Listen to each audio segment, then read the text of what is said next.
The mob came for Natalie Lambert at dawn, torches blazing against the purple sky like angry stars fallen to earth, and she knew that running would only prove their suspicions right. She stood on the porch of her modest boarding house on the edge of Santa Rosa, California, her dark hair whipping in the September wind of 1878, watching 20 men advance with rope and fury in their hands. 3 people had died in the past month, all after visiting her establishment, and the town had decided she was a poisoner, a murderess, a devil in a woman's skin. "Natalie Lambert, you will answer for what you have done," Sheriff Hoskins called out, his voice carrying the weight of mob justice rather than law. Behind him, she recognized faces she had served meals to, men whose rooms she had cleaned, women whose children she had minded when they were desperate. Now they looked at her like something to be exterminated.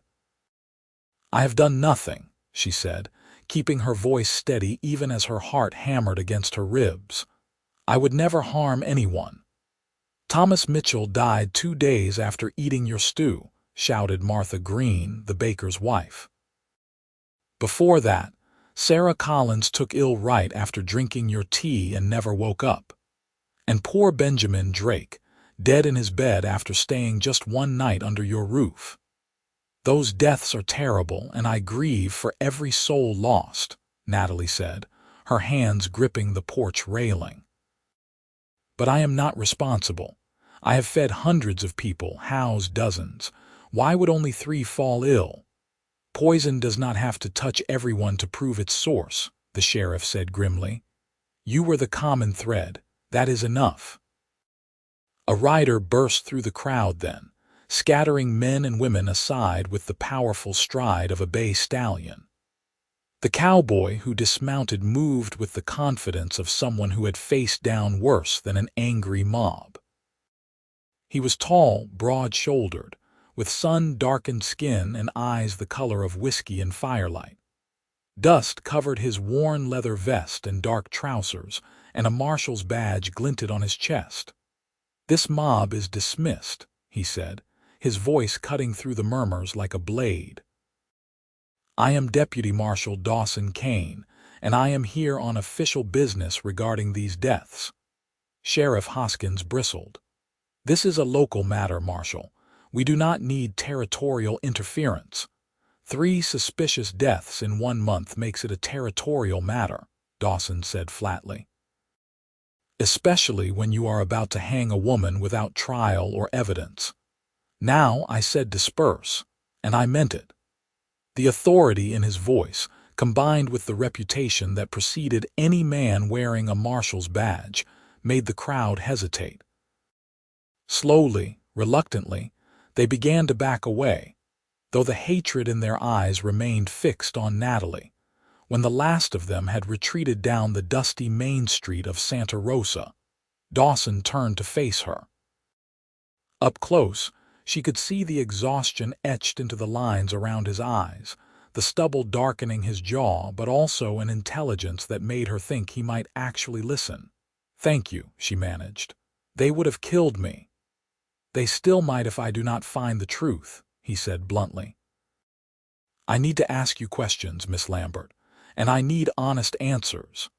She nodded, stepping back to let him into the boarding house. The interior was simple but clean, with whitewashed walls and handmade curtains that let in the morning light. A large dining table dominated the main room, surrounded by mismatched chairs that had served countless travelers passing through Northern California's wine country. Dawson removed his hat, revealing dark hair that needed cutting. "Tell me about the deaths. Everything you remember." Natalie moved to the stove, needing something to do with her hands. She poured water for coffee, her movements precise despite the trembling that wanted to take over. "Sarah Collins came here 6 weeks ago. She was a seamstress, traveling from Sacramento to San Francisco. She seemed healthy, cheerful even. She ate dinner with the other boarders and retired early, I brought her chamomile tea because she mentioned having trouble sleeping. The next morning she did not come down for breakfast. When I checked on her, she was dead. What did the doctor say? Dr. Pemberton said it looked like heart failure. She was only 32, but he said sometimes these things happen. Natalie's voice caught. I believed him. I had no reason not to. And Thomas Mitchell, he arrived 2 weeks later, a prospector heading to the mines near Nevada City. Loud, friendly, always telling stories. He ate my beef stew with the other guests, had seconds even, and seemed fine. He left the next morning but collapsed in the street that afternoon. Dr. Pemberton said it was his stomach, some kind of violent illness. Thomas died that night in terrible pain. Dawson's expression remained neutral, but she saw him cataloging every detail. And Benjamin Drake, just last week. He was a banker from San Francisco, here to assess properties for investment. Quiet man, kept to himself. He ate sparingly, just bread and butter for supper because he said he had a delicate constitution. I never even served him a full meal. He went to bed and never woke up. The doctor said it might have been apoplexy. 3 different causes of death, Dawson mused. Yet the town blames you for all 3. Because they all stayed here. Because I am a woman alone, without family, without protection. Bitterness crept into her voice. It is easier to blame me than to admit that sometimes people simply die. Dawson walked to the window, looking out at the street where the mob had stood. Except you do not believe that is what happened. You think someone killed them. She froze in the act of pouring coffee. How did you know? Because you are not defending yourself with the randomness of death. You are defending yourself with your innocence. Those are different things. He turned to face her. You think someone is framing you. I do not know what I think, Natalie admitted, bringing him a cup of coffee. Their fingers brushed as he took it, and she felt an unexpected jolt of awareness. But I know I did nothing wrong. I know that I would never harm anyone. So either I am cursed or someone wants it to appear that I am guilty. Who would want that? I have no idea. I have been in Santa Rosa for 3 years. I keep to myself. I run an honest business. I have no enemies that I know of. Dawson sipped the coffee, and she realized he was testing it, seeing if she would poison him too. The thought should have offended her, but instead she appreciated his thoroughness. If he was careful, he might actually solve this. I need to examine the rooms where they died, he said. And I need to speak with Dr. Pemberton. I also need to know everyone who was staying here during each death. I keep a ledger, Natalie said, retrieving a leather-bound book from a shelf. Every guest, every payment, every meal served. You will find everything documented. He took the ledger, his eyes scanning the neat entries. You are meticulous. I have to be. A woman running a business alone must be above reproach. The irony of those words, given her current situation, made her throat tight. Over the next 3 hours, Dawson examined every inch of the boarding house. He inspected Sarah's former room, noting the position of the bed and the window. He studied the dining area where Thomas had eaten his last meal. He reviewed Benjamin's room with the same careful attention. Natalie followed him, answering questions, providing details, trying not to notice how his presence filled the space or how safe she felt with him there. Finally, he sat at the dining table with her ledger spread before him. 4 people were staying here when Sarah died, 3 when Thomas was here. 5 during Benjamin's stay, but only 1 name appears in all 3 instances. Natalie leaned forward, her heart racing. Who? Someone listed as J. Morrison. Stayed here all 3 times, always for just 2 nights, always in the room at the end of the hall. Dawson looked up at her. Do you remember this person? She searched her memory, trying to place the name with a face. I remember the name in the ledger, but I cannot picture them. Is that not strange? I remember nearly everyone who stays here, but Morrison is just a blank." "Not strange if they wanted to be forgettable," Dawson said. "I need to speak with Dr. Pemberton. Will you be safe here alone?" "Safer than in the street," she said. "But Marshal Kane, if you are right, if someone is doing this deliberately, then I am not the only one in danger. They will kill again if they need to, if only to cement my guilt." "I know," he said quietly. "That is why I need to work fast." He stood, settling his hat back on his head, and for a moment they simply looked at each other. Natalie saw something in his eyes that went beyond professional duty, a flicker of personal concern that made her breath catch. "Lock the doors after I leave," he said. "Trust no one until I return." After he left, Natalie did as instructed, barring both the front and back entrances. She moved through the empty boarding house, her footsteps echoing on the wooden floors. No new guests would come now, not with her reputation destroyed. Even if Dawson proved her innocence, the shadow of suspicion would linger. She tried to distract herself with work, scrubbing floors that were already clean, mending linens that needed no repair. But her mind kept returning to the marshal's words. Someone named J. Morrison, present at all 3 deaths. Someone so unremarkable she could not even remember their face. A knock at the back door made her jump. Through the window, she saw a young man, barely 18, with a cloth bundle in his hands. She recognized him as Timothy Wells, whose mother ran the general store. "Miss Lambert," he called softly. "My mother sent food. She does not believe you are guilty, but she is afraid to say so publicly. Please take it." Natalie opened the door just enough to accept the bundle, touched by the gesture. "Thank your mother for me. Her faith means more than she knows." "Find the truth, Miss Lambert," Timothy said earnestly. "Some of us know you are good." After he left, Natalie unwrapped the bundle to find fresh bread, cheese, and apples. The kindness made tears prick her eyes. She was not entirely alone, even if it felt that way. Dawson returned as the sun began its descent, painting the California sky in shades of orange and gold. His expression was grim. "Dr. Pemberton is dead," he said without preamble. "I found him in his office. It was made to look like a heart attack, but there were signs of struggle. Someone killed him, and recently." Natalie sank into a chair, the room spinning, because he knew something, because he examined the bodies. "That would be my guess." Dawson paced the room like a caged wolf. "But before he died, I found his medical notes. He was a thorough man, kept detailed records. Sarah Collins had petechial hemorrhaging in her eyes, something he noted but did not understand the significance of at the time. Thomas Mitchell's symptoms were consistent with arsenic poisoning, though the doctor attributed it to bad food. And Benjamin Drake had the same eye hemorrhaging as Sarah.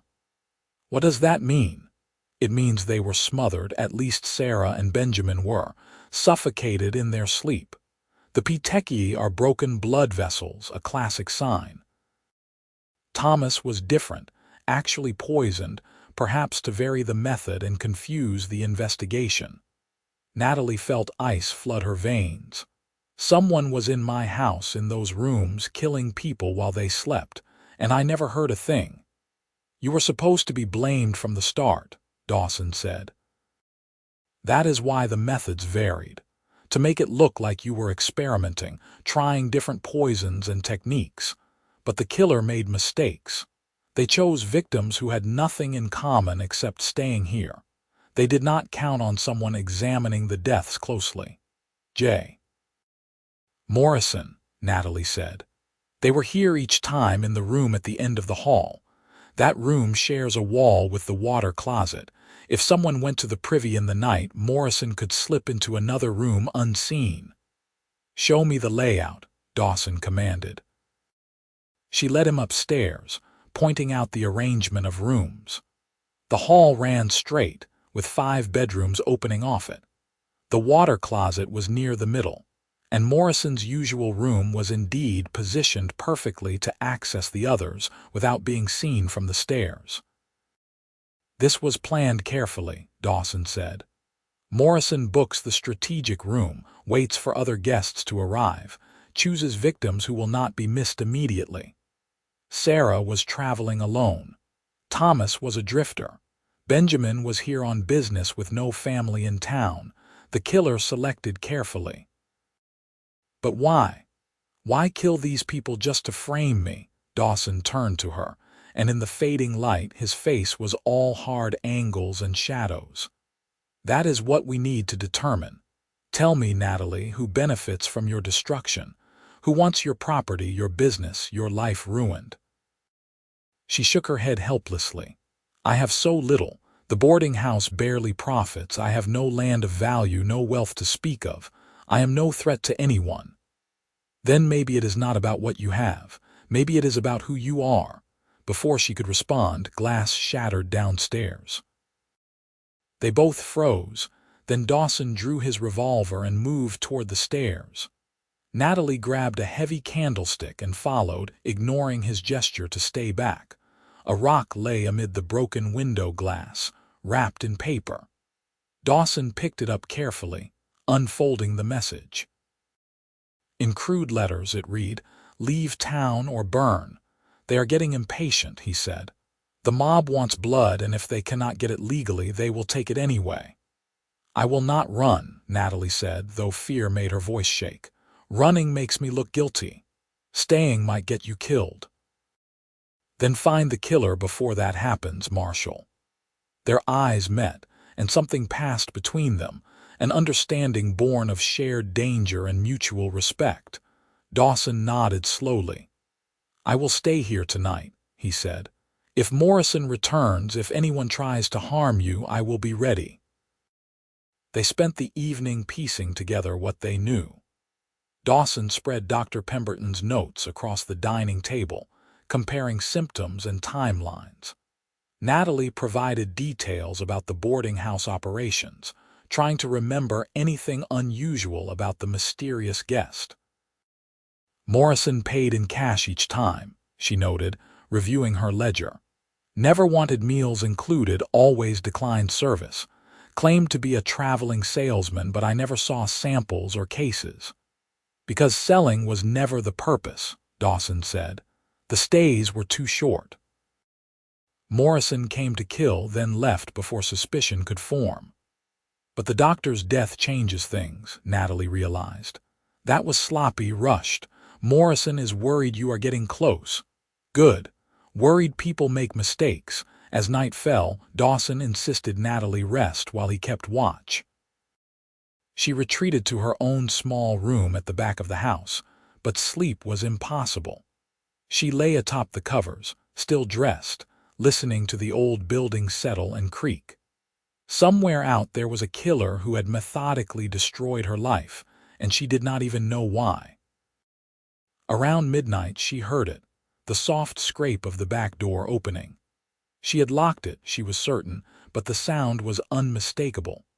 Heart pounding, she slipped from her bed and into the hallway. Dawson was already moving, his footsteps silent despite his size. He pointed to the stairs, indicating she should stay put, but Natalie shook her head. This was her house, her life. She would not hide. They descended together, Dawson leading with his gun drawn. The main room was dark, lit only by moonlight through the windows. A figure stood near the broken glass, and Natalie's breath caught when she recognized the face.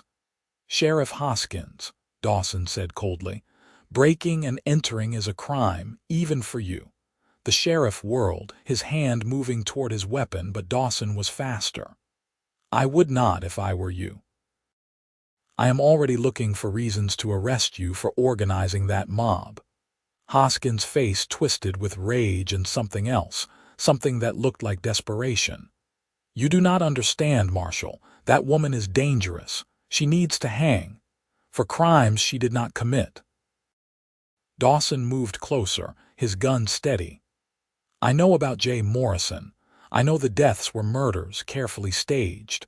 What I do not know yet is why you are so determined to see Natalie Lambert convicted. I am doing my duty, Hoskins spat. Your duty does not include breaking into private property in the dead of night. Dawson's voice dropped to something dangerous. Unless you are here for another reason, unless you are Morrison. The name hung in the air like a gunshot. Hoskins' expression shifted, cycling through denial, calculation, and finally resignation. His shoulders slumped. You cannot prove anything, he said. I can prove plenty. Dr. Pemberton kept excellent notes. He documented everything, including his suspicions about you. That is why you killed him, was it not? He realized the deaths were murders and started asking questions. He remembered seeing you near the boarding house on the nights people died. Natalie felt her knees weaken. You killed those people. Why? What did I ever do to you? Hoskins laughed, a bitter sound. You exist. You, with your respectable business and your spotless reputation. You, who turned down my offer to buy this property 6 times. You, who humiliated me when I proposed marriage and you rejected me in front of half the town. The memory crashed back. 2 years ago, Sheriff Hoskins had indeed proposed, drunk and maudlin at a town dance. She had declined as gently as possible, but he had made a scene, demanding to know why she thought herself too good for him. She had forgotten because it seemed insignificant, but clearly it had festered in his mind. You killed 3 innocent people because I would not marry you. Her voice rose with incredulity and horror. I killed them because you needed to be destroyed, Hoskins said. You needed to lose everything, to know what it feels like to have the town turn against you. And after you hanged, I would have bought this property from the territory for pennies and made a fortune selling it to the railroad. They want this land for a depot, offering 5 times its value. So it was about money and revenge, Dawson said. You are a small, petty man, Hoskins, and you are under arrest for 3 counts of murder. Hoskins moved fast, faster than Natalie expected. He lunged not at Dawson but at her, grabbing her arm and pressing a knife to her throat before the marshal could fire. Drop the gun or I open her neck, Hoskins snarled. Dawson's face went cold as stone. You are only making this worse for yourself. I am already facing the gallows. What is one more death? The knife bit into Natalie's skin, and she felt warm blood trickle down her neck. I want a horse and safe passage out of Santa Rosa. Once I am clear, I will release her. We both know you will kill her regardless, Dawson said. That is what you do. You kill people who cannot defend themselves and blame others for it. Then she dies now, Hoskins hissed. Natalie acted on instinct, remembering something her father had taught her years ago. She stomped hard on Hoskins in step while simultaneously dropping her weight, slipping out of his grip just enough for the knife to miss its killing stroke. The blade cut her shoulder instead of her throat, and she fell forward. Dawson's gun roared. Hoskins jerked backward, the knife clattering from his hand. He clutched his chest, blood spreading across his shirt, and crumpled to the floor. Natalie scrambled away, her shoulder burning. Dawson was beside her instantly, his hands gentle as he examined her wound. You are bleeding, he said, and she heard real fear in his voice. It is not deep. I will be fine. She looked past him to where Hoskins lay motionless. Is he dead? Dawson checked for a pulse, then nodded. He is gone. The room spun, and Natalie found herself sobbing, all the terror and stress of the past weeks pouring out. Dawson gathered her against his chest, holding her with a tenderness that contrasted sharply with the violence of moments before. It is over, he murmured into her hair. You are safe now. I have you. She clung to him, feeling the solid reality of his presence, the steady beat of his heart against her ear. This man had saved her life twice now, had believed her when no one else would, had fought for the truth even when it put him in danger. When her tears subsided, she pulled back enough to look at him. In the moonlight, his face was beautiful in its strength, in the concern that softened his hard features. "Thank you," she whispered, "for everything." "I was just doing my job," he said, but his arms had not released her. "No. This was more than duty. You believed me. You saw me as a person, not just a case to solve." Something shifted in his expression, the professional mask cracking to reveal the man beneath. "I saw you the moment I arrived, brave and proud and innocent. I saw you, Natalie Lambert, and I could not look away." Her breath caught. "Dawson." He cupped her face with his free hand, his thumb brushing away the tears on her cheek. "Tell me to stop, and I will. Tell me this is just gratitude and fear talking, and I will step back and never mention it again." Instead of answering with words, she kissed him. It was tentative at first, testing, but when he responded with a hunger that matched her own, the kiss deepened into something that felt like destiny. His arms tightened around her, and she forgot about the pain in her shoulder, the dead man on her floor, the mob that had wanted her blood. All that existed was this connection, this recognition of two souls finding each other in the darkness. When they finally broke apart, both breathing hard, Dawson rested his forehead against hers. "We need to get you to a doctor," he said practically, though his voice was rough with emotion. "And I need to report what happened here. But Natalie, when this is done, when everything is settled, I want to court you properly. I want to take you to dinner and dances and show you that not all men are like Hoskins." "I already know that," she said, touching his face. "You showed me." The next hours were a blur. A new doctor arrived from the neighboring town, stitched Natalie's shoulder, and declared her lucky. The territorial marshal, Dawson's superior, came to take statements and collect evidence. The town gathered in the street, drawn by the gunshot, and Dawson stood on the porch explaining everything in a voice that carried authority. Sheriff Hoskins was a murderer who killed 3 innocent people to frame Miss Lambert. He wanted her property and sought revenge for a personal slight. The evidence is conclusive, and Dr. Pemberton died trying to expose the truth. Natalie Lambert is completely innocent, and anyone who suggests otherwise will answer to me and to territorial law. The crowd was silent, absorbing this reversal. Natalie stood beside Dawson, her bandaged shoulder aching but her head high. She met the eyes of the people who had come to hang her, letting them see her dignity and her vindication.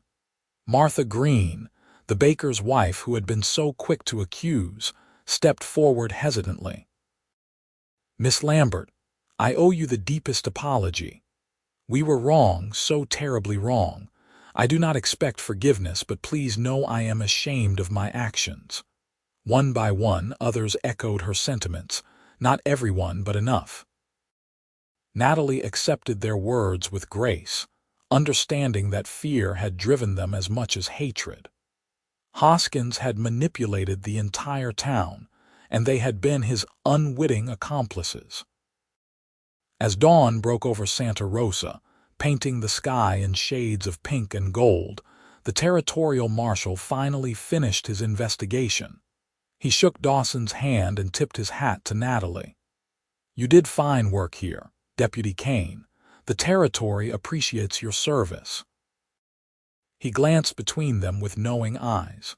"Will you be staying in Santa Rosa for a while?" Dawson looked at Natalie, a question in his gaze. She nodded, feeling hope bloom in her chest for the first time in weeks. "I believe I will," Dawson said. "There are matters here that require attention." After the marshal left, taking Hoskins' body for burial, Natalie and Dawson finally found themselves alone in the morning light. The boarding house was a disaster, with broken glass and bloodstains that would need cleaning, but it felt like a sanctuary now that the truth was known. "You should rest," Dawson said gently. "You have been through an ordeal, so have you." She took his hand, marveling at how natural the gesture felt. "Stay with me today. I do not want to be alone yet. There is nowhere else I would rather be." They spent the day together, cleaning the boarding house and talking. Natalie learned that Dawson had been a marshal for 5 years, traveling the territories solving crimes and bringing justice. He had no home, no family, just the open road and his duty. "It sounds lonely," she observed as they scrubbed blood from the floorboards. "It was," he admitted. "Until recently." He told her about his childhood in Texas, about losing his parents to cholera when he was 16, about drifting until he found purpose in the law. She shared her own history, how she had come to California from Ohio after her father died, seeking a new start in a place where no one knew her as the pitied orphan. "We are both survivors," she said. "Maybe that is why we recognize each other." "Maybe," he agreed. "Or maybe it is something simpler. Maybe we are just two people who were meant to meet." As the day wore on, people from town began arriving with offerings. Timothy Wells' mother brought a basket of food. The proprietor of the saloon delivered fresh window panes to replace the broken ones. The blacksmith offered to repair the damaged door frame, refusing payment. It was not absolution, but it was a start. That evening, Dawson installed the new glass while Natalie prepared dinner. They ate together at the table where so much of the investigation had unfolded, and the conversation flowed easily. She discovered he had a dry sense of humor that surprised her into laughter. He learned she could quote Shakespeare and had once dreamed of being a teacher. "You still could," he said. "Santa Rosa is growing. They will need schools." "Perhaps," she said, "but I like running the boarding house. I like meeting travelers, hearing their stories. It makes the world feel larger. Then you should keep doing it." He reached across the table, taking her hand. "You should do whatever makes you happy, Natalie. You have earned that right." The tenderness in his voice made her throat tight. "What makes you happy, Dawson?" He looked at their joined hands, then up at her face. "Right now, this, being here with you, knowing you are safe and the truth is out. I have solved many cases, but this one matters more than all the others combined. Because of me. Because of you," he confirmed. That night, Dawson slept on the couch downstairs while Natalie retreated to her room, but she found herself lying awake thinking about the man one floor below. Everything had happened so fast, yet it felt inevitable. She barely knew him, yet she trusted him more than anyone. Over the following weeks, a routine developed. Dawson remained in Santa Rosa, ostensibly to ensure Natalie's safety and to tie up loose ends in the case. In reality, he stayed because neither of them was ready to part. He helped her repair the damage to the boarding house and rebuild her reputation. Together, they attended a town council meeting where she was formally exonerated, and the council issued a public apology. Dawson took her to dinner at the hotel restaurant, ignoring the stares and whispers. He escorted her to church on Sunday, sitting beside her in the pew and glaring at anyone who dared look at her with judgment. Slowly, the town's attitude shifted. Natalie Lambert became not the woman who was almost hanged, but the woman who survived injustice with grace.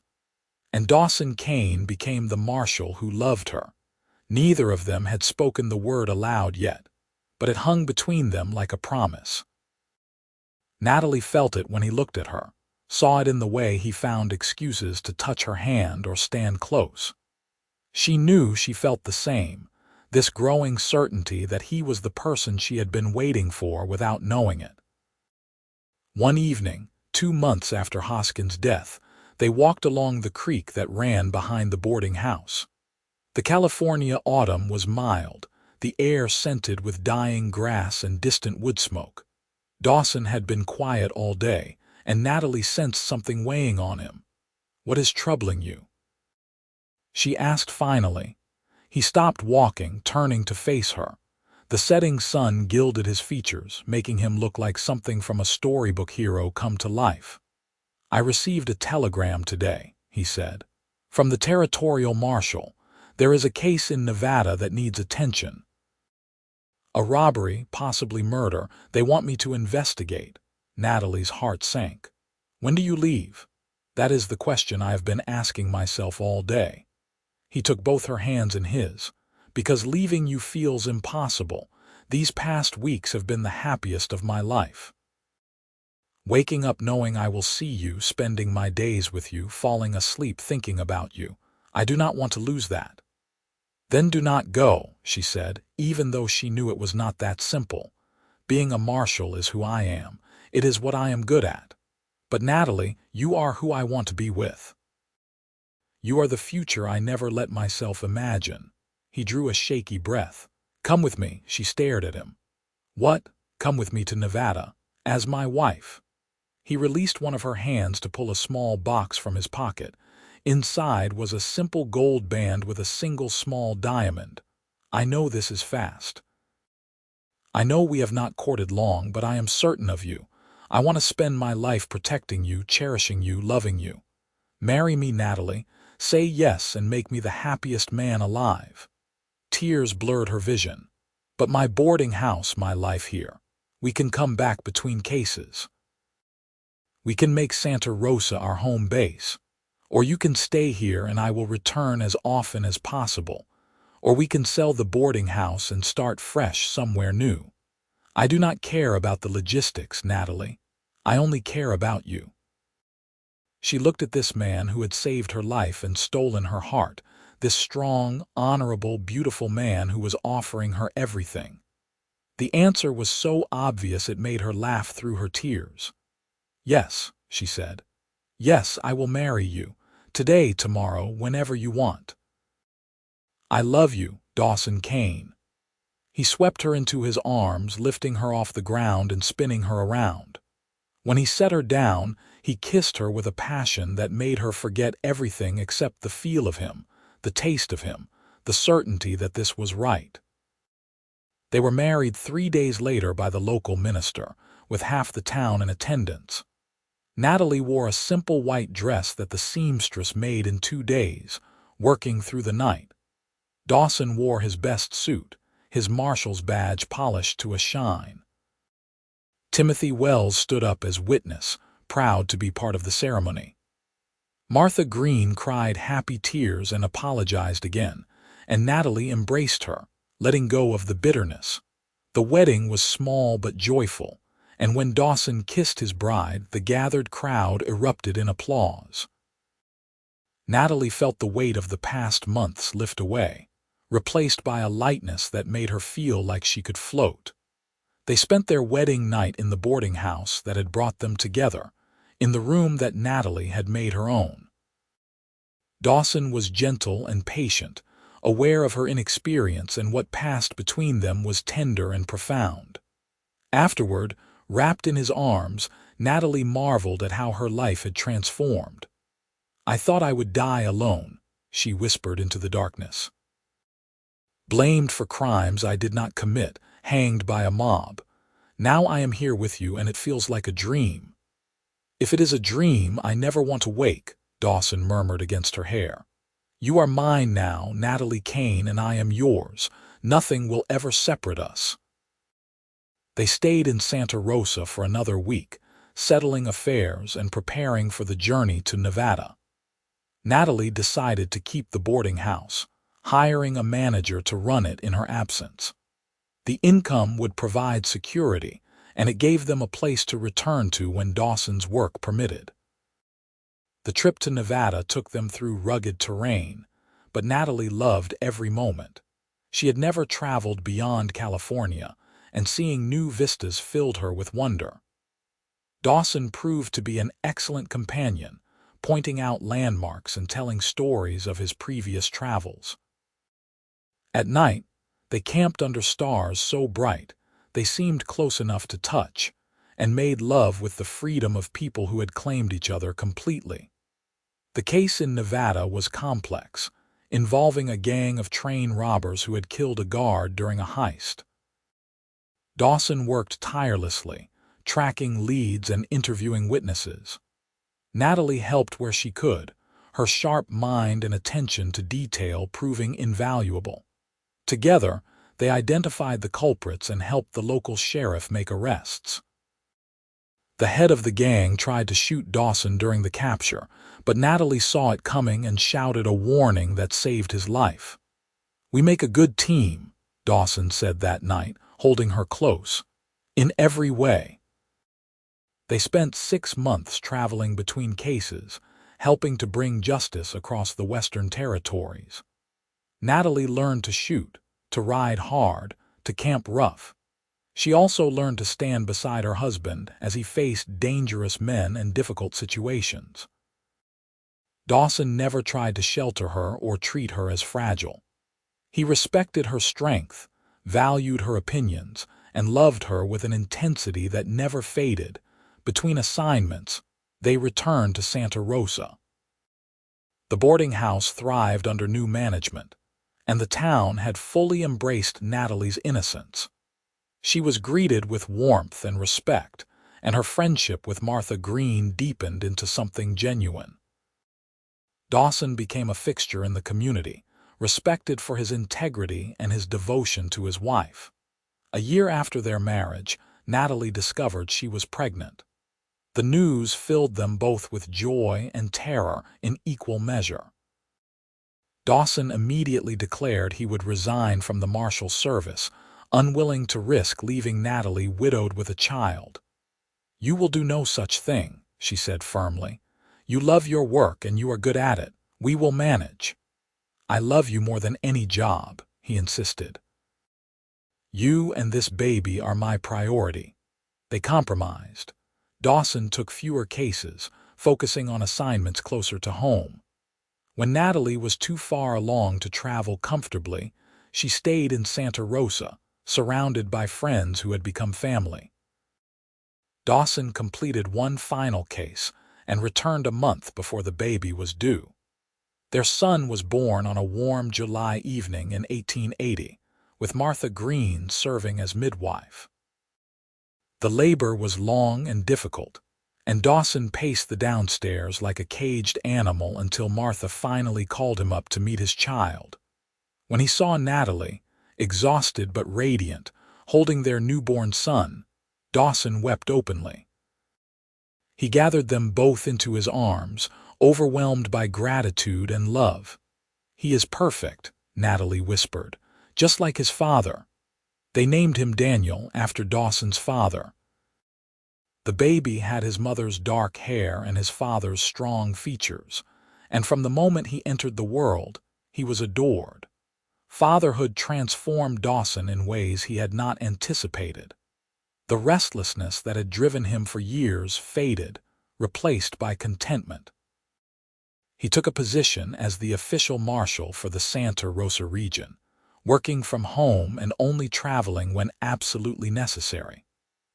Natalie resumed a more active role in running the boarding house, bringing baby Daniel with her as she worked. Life settled into a rhythm that felt almost magical in its normalcy. They had faced death and danger and emerged stronger. Their love, forged in crisis, proved unshakable in peaceful times. Dawson would often come home from a day of routine sheriffing to find Natalie singing to Daniel in the kitchen, and the sight never failed to make him count his blessings. When Daniel was 2 years old, Natalie gave birth to a daughter they named Delilah. She had her father's whiskey-colored eyes and a temperament that promised future mischief. Dawson doted on both children equally, a devoted father who was never too busy or too tired for his family. The boarding house became a gathering place for the community. Natalie's hospitality was legendary, and travelers spoke highly of the warm welcome they received. Many guests returned year after year, becoming friends rather than customers. The income from the business, combined with Dawson's marshal salary, gave them a comfortable life. As the years passed, the shadow of that terrible time when Natalie had been falsely accused faded. New residents moved to Santa Rosa, drawn by its growing prosperity, and they knew the Kanes only as a respected family. The old residents remembered but spoke of it as a cautionary tale about mob justice and the importance of truth. Martha Green became godmother to both children and Natalie's closest friend. She never stopped apologizing for her role in the mob, and Natalie never stopped forgiving her. Their friendship was a testament to the power of grace and second chances. Timothy Wells, who had been the first to show kindness during Natalie's darkest hour, grew into a fine young man. Dawson took him on as a deputy, training him in law enforcement. Timothy proved to be a natural, and eventually took over as marshal when Dawson decided to retire fully. By the time Daniel was 10 and Delilah was 8, Dawson and Natalie had built a life that seemed almost too perfect to be real. They still ran the boarding house together, now helped by their children who did small chores. The business was thriving, and their reputation for fairness and kindness extended beyond Santa Rosa.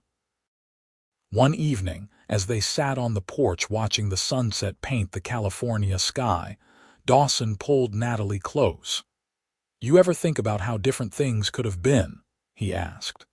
"If I had arrived even a day later, if I had not believed you, if Hoskins had succeeded?" "I try not to," Natalie admitted. "It frightens me how close I came to losing everything." "I think about it often," Dawson said, "because it reminds me how precious this is. You, our children, this life we have built. I never take it for granted."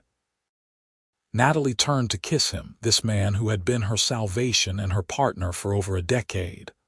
"I love you, Dawson Kane. Every day I love you more. And I love you, Natalie Kane, for all my days and beyond."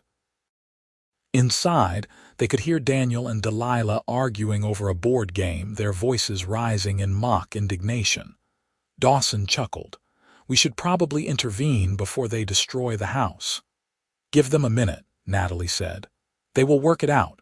They always do." And they did, the sound of laughter replacing the argument as the children found common ground. Dawson and Natalie stayed on the porch a little longer, holding each other as the stars began to emerge. The years continued to be kind to them. Daniel grew into a serious young man interested in law, while Delilah showed signs of becoming a teacher, her mother's dream realized in the next generation. The boarding house passed its 30th anniversary, a landmark that the town celebrated with a festival. Natalie and Dawson grew older together, their hair graying and their faces lined with the evidence of lives well lived. They never lost the connection that had sparked during those terrible days when everything hung in the balance. If anything, their love deepened, becoming the kind of partnership that people admired and aspired to. When Daniel was 25, he married a schoolteacher named Caroline, and they gave Natalie and Dawson their first grandchild, a boy they named Dawson Jr. Delilah married at 23, choosing a farmer named Robert who treated her like a queen. She gave them twin granddaughters who were the image of their grandmother. The boarding house remained in the family, eventually passing to Daniel, who ran it with the same integrity his parents had demonstrated. Natalie and Dawson retired to a small cottage on the property, spending their days surrounded by grandchildren and the community they had helped build. On their 40th wedding anniversary, the town threw them a celebration that drew people from across California. Former guests traveled to attend, and letters poured in from those who could not make the journey. The outpouring of love and respect moved both Natalie and Dawson to tears. "Who would have thought," Natalie said that night as they prepared for bed, "that the woman almost hanged for murder would end up here, celebrated, loved, surrounded by family." "I would have," Dawson said. "From the moment I saw you standing on that porch, defiant and proud, I knew you were extraordinary. I knew you deserved everything good this life could offer. You gave me that, she said softly. You believed in me when no one else would.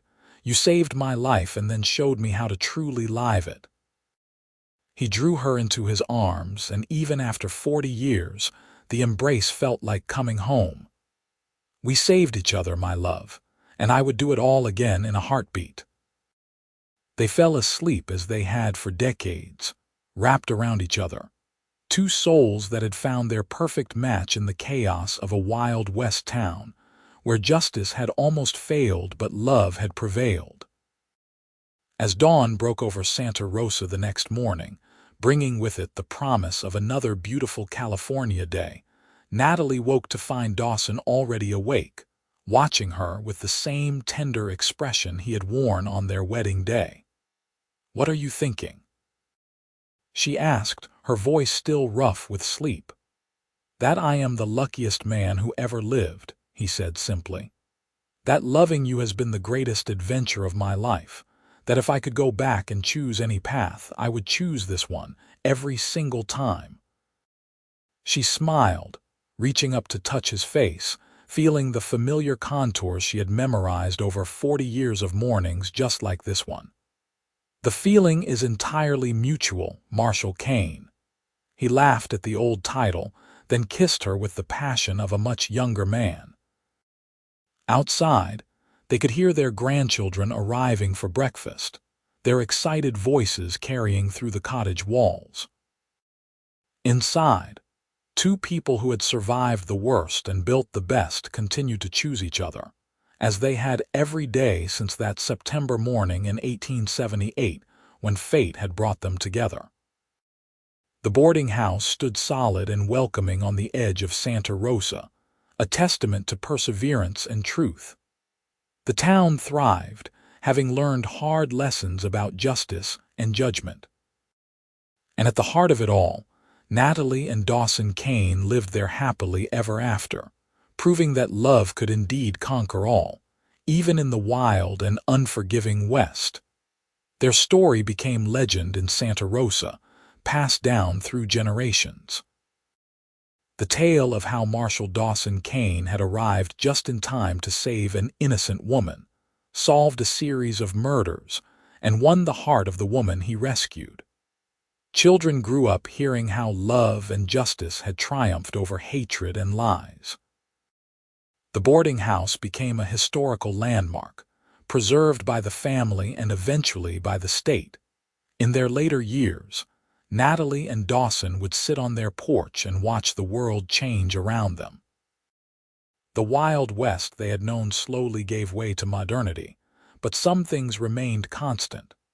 Love, family, truth, and justice, these were eternal. When Dawson passed away peacefully in his sleep at the age of 86, the entire town mourned. He was laid to rest in the Santa Rosa cemetery with full honors, surrounded by flowers and tears. Natalie stood at his graveside, supported by her children and grandchildren, and spoke the truth that everyone already knew. "He was the best man I ever knew. He saved my life and then made that life worth living. I will love him until I draw my last breath and beyond." She lived another 5 years, remaining sharp and engaged despite her grief. Her family gathered around her constantly, making sure she was never alone. On quiet evenings, she would sit in the cottage and remember the terror of the mob, the salvation of Dawson's arrival, their first kiss, their wedding day, the births of their children, and the 1,000 small moments that had made up their life together. When Natalie finally passed away at 83, she went peacefully, a smile on her face. Those who found her said it looked like she had seen something wonderful just before the end.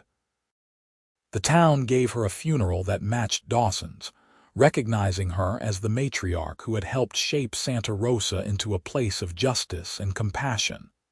They buried her beside Dawson, their graves marked with a single shared stone that reads simply, "Dawson and Natalie Kane. United in life, together in eternity. Beloved by all who knew them, And on warm California evenings, when the sun sets in shades of gold and orange, people walking past the old boarding house swear they can see two figures on the porch, holding hands and watching the sunset together. The legend says it is Dawson and Natalie, still choosing each other, still finding joy in the simple pleasure of being together. The Kane family continues to this day, descendants of that cowboy marshal and the woman he saved, spreading across California and beyond. They carry with them the story of their ancestors, the reminder that justice matters, that truth prevails, and that love, real love, can overcome even the darkest circumstances. The boarding house still stands, now a museum dedicated to the history of Santa Rosa. Visitors walk through rooms where Natalie once served meals and Dawson solved a murder. They see the ledger with its careful entries, the medical notes that broke the case open, and the simple gold wedding band that Dawson placed on Natalie's finger all those years ago. School children take field trips to learn about the importance of due process and the dangers of mob justice. Young couples visit to hear the love story, hoping some of that magic will touch their own relationships. Historians study the case as an example of early law enforcement and the challenges faced by women in the frontier West. But more than anything, the Kane house stands as a monument to hope.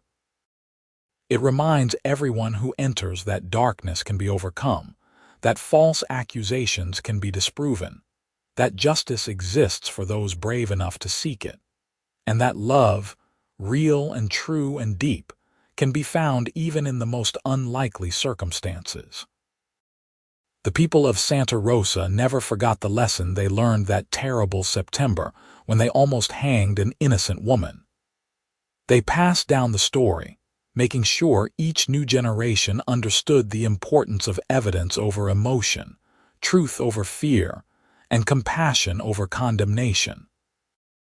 And so the legacy of Dawson and Natalie Kane lives on, not just in their descendants but in the values they embodied and the example they set. Two people who found each other in tragedy and built a life of joy. A marshal who chose justice over convenience. A woman who maintained her dignity in the face of hatred. A love story that proved happily ever after was not just possible but worth fighting for. In the end, that is what people remember most. Not the murders or the mob or the near miss with the noose, but the love. The kind of love that saves, that heals, that endures across decades and beyond death itself. The kind of love that makes people believe in magic and fate and the power of two souls recognizing each other, even in darkness. That is the story of Dawson and Natalie Kane, the cowboy marshal and the boarding house owner who were brought together by injustice and united by love. Their story became legend, their love became inspiration, and their legacy became eternal. In the Wild West of 1878, amid violence and prejudice and danger, they found something rare and precious. They found each other, and that made all the difference.